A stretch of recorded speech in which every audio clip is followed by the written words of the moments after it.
Bizde жер қазатын техника келді. Траншея қазып жатыр. Канализацияның трубаларын жүргізуге. Мына жерге бетонның астынан 150-лік труба қалдырып кеткенбіз. 100-лік труба осыған сияды. Шамамен 60-70 сантиметр тереңдікте. Мынаның үстінен 15 сантиметр подушка жүреді.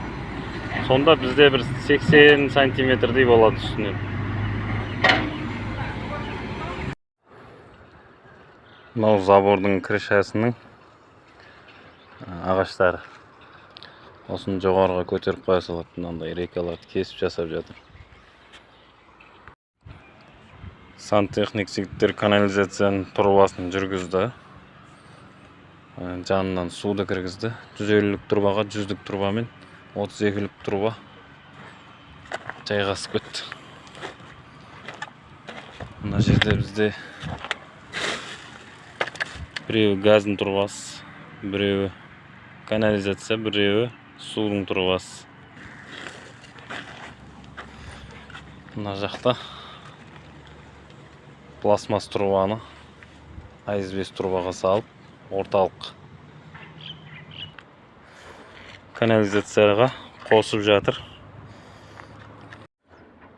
Бүгінгі сантехниктердің жұмысы, бұлардың да жұмысы бітуге жақын қалды. Шашагенді орнатты, душевойдың несін орнатты. Мына жерге раковина болады, ертең подсипка жасап стяжка болады. Сосын сылақ, кафель, ары қарай жұмыс жалғаса береді. Міне бүгін жігіттер забордың крышасына каркасын жасап қойды. Әдемі шығып жатыр.